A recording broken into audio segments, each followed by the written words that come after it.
Ya, aquí está. Entonces habíamos trabajado ya la primera parte de respiración celular. Ya, habíamos indicado por qué es importante, porque es fuente de CO2, ya que el CO2 permitía que las plantas puedan fabricar sus alimentos, permite transformar la energía química que se encuentra dentro de los alimentos en energía mecánica que va a permitir que cada una de las células de nuestro cuerpo puedan cumplir sus funciones.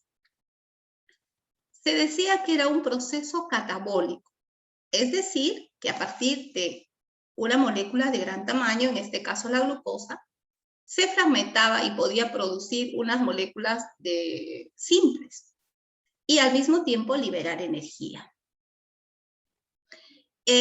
Habíamos dicho que la respiración podía ser anaeróbica y aeróbica. La respiración anaeróbica es aquella que no requiere de oxígeno para que se pueda realizar. ¿Y quiénes lo realizaban ellos? Lo realizaban organismos del reino procariota.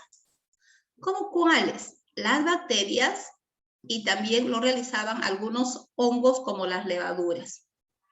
¿Dónde se realizaba? En el citosol de la célula, es decir, en la región que se encuentra a nivel del citoplasma celular. Ahora, la respiración anaeróbica cumplía dos procesos. Uno es la glucólisis.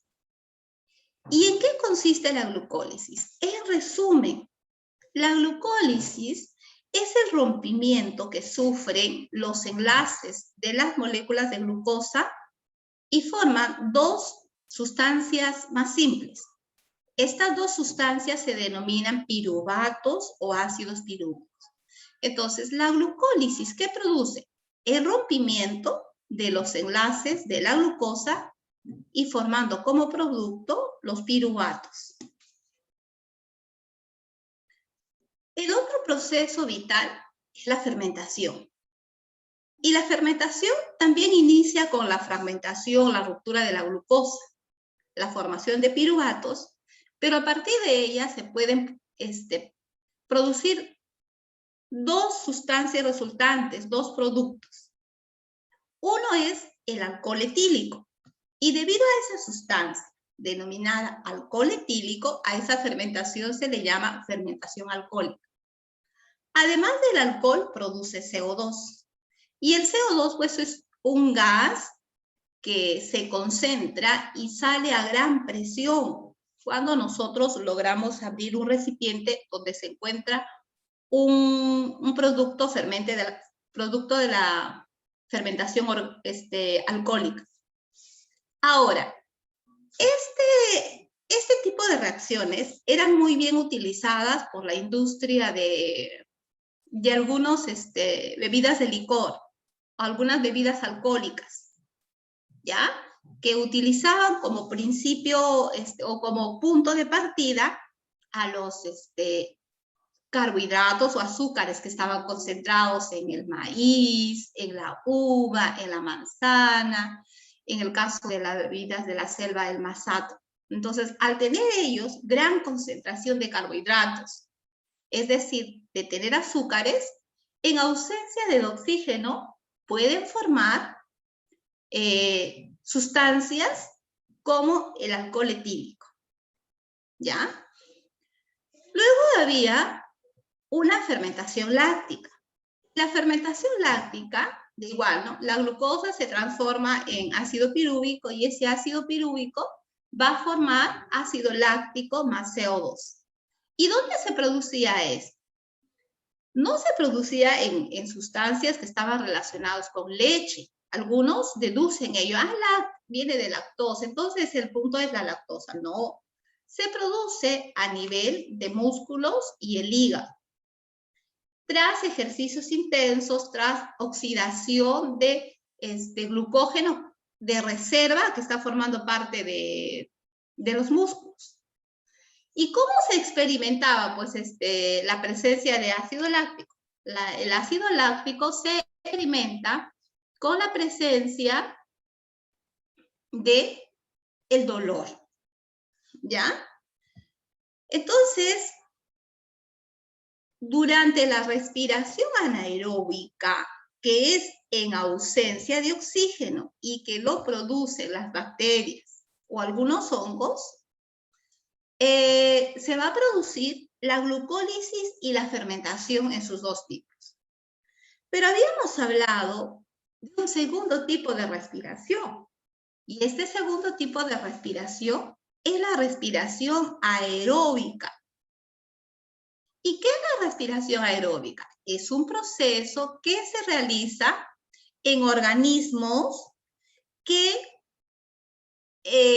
utilizan el oxígeno.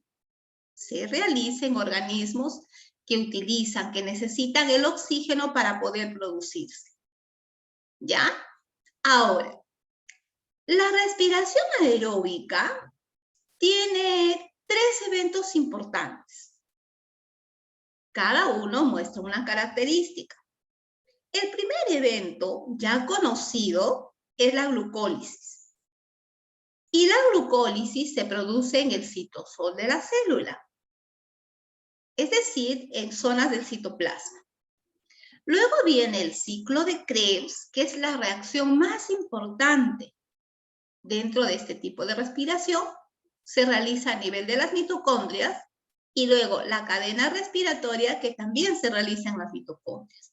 Entonces, si a nosotros nos preguntan, ¿cuáles son los eventos que se producen durante la respiración aeróbica? La glucólisis, el ciclo de Krebs y la cadena respiratoria. ¿Por qué se caracteriza la respiración aeróbica? Porque para que ésta pueda realizarse es necesario la presencia de moléculas de oxígeno. Si no hay oxígeno, no podría realizarse este proceso. Vamos a regresar a este dibujito una vez explicado lo siguiente. El primer evento de la respiración aeróbica es la glucólisis. Y este término tú ya lo conoces. Es el proceso donde se fragmentan, se rompen los enlaces que constituyen a la glucosa y como consecuencia se va a formar el ácido pirúvico o el piruvato. Estos dos piruvatos formados durante esta primera etapa ingresan a un circuito. Este circuito es llamado ciclo de Krebs. También es llamado ciclo de ácido cítrico, también es llamado ciclo de ácidos tricarboxílicos por su composición química. Consiste en una serie de reacciones cíclicas que ocurren a nivel de la matriz mitocondrial, o sea, ocurre dentro de las mitocondrias. Eso también ha sido pregunta. ¿Dónde se realiza el ciclo de Krebs? A nivel de las mitocondrias. Cuando hacemos célula, nosotros decimos que la organela de la respiración o la maquinaria de la respiración en la célula son las mitocondrias. ¿Por qué? Porque es allí donde se realizan las reacciones que dan como producto la energía que requieren las células, es decir, el ATP. Ahora, estos dos piruvatos que llegan a la mitocondria pierden hidrógeno, luego pierden el dióxido de carbono y se asocian a una coenzima. Esta coenzima siempre es bien mencionada cuando hablamos ciclo de Krebs. Se asocian a una coenzima A. ¿Qué es una coenzima? Es una sustancia química que acelera una reacción química. Es un acelerador químico. En biología, a los aceleradores químicos se los llaman biocatalizadores. Ahora, esta coenzima también va a unirse al oxalacetato para retornar nuevamente a esta molécula y sufriendo de 8 a 10 reacciones de manera continua. Entonces son un conjunto de reacciones cíclicas que se repiten entre 8 a 10 reacciones. Una vez concluida el ciclo de Krebs, se va a producir el NADH2 y el FAD2. Dice, estructura proteica que se encuentra en la cresta mitocondrial, cuya función es transferir los electrones de las moléculas reducidas. Estas moléculas se producen durante el ciclo de Krebs hacia el oxígeno, que al unirse con el hidrógeno van a formar la molécula de agua.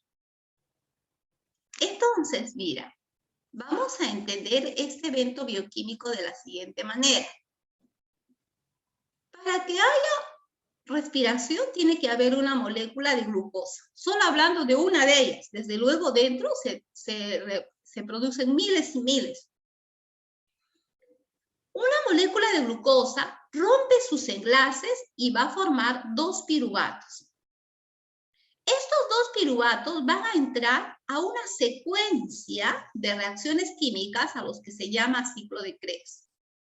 En esa secuencia de reacciones químicas se va a perder hidrógeno, se va a perder dióxido de carbono y va a ingresar una sustancia llamada coenzima A, al igual también que el oxalacetato.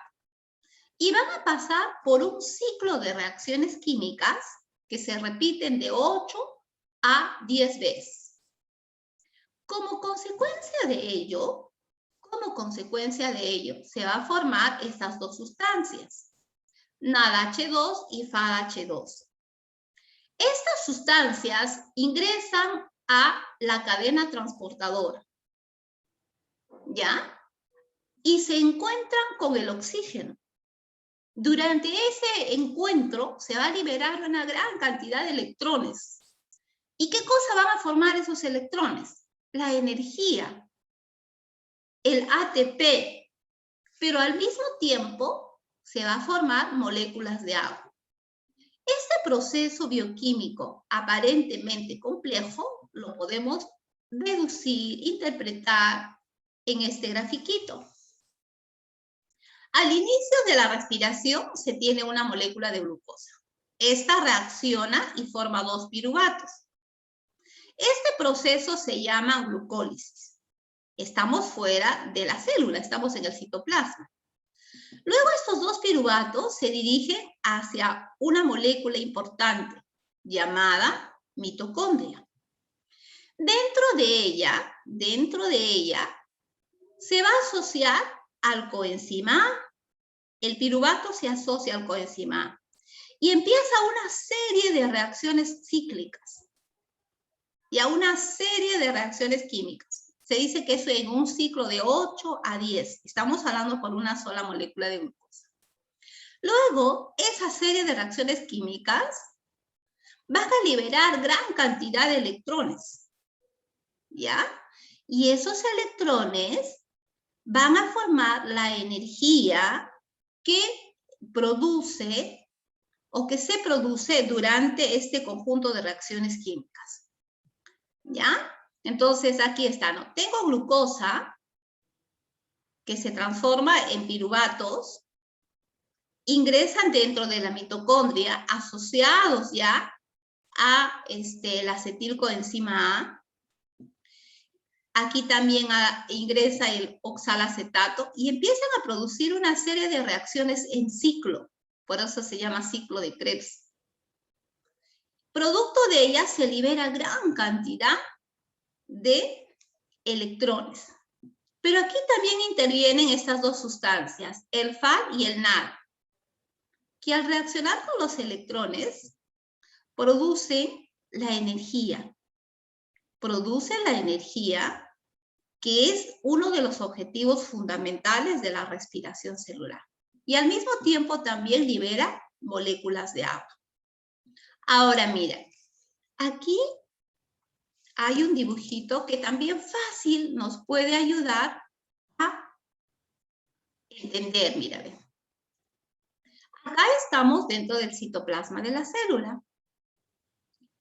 ¿Ya? Entonces, mira, tenemos la glucosa.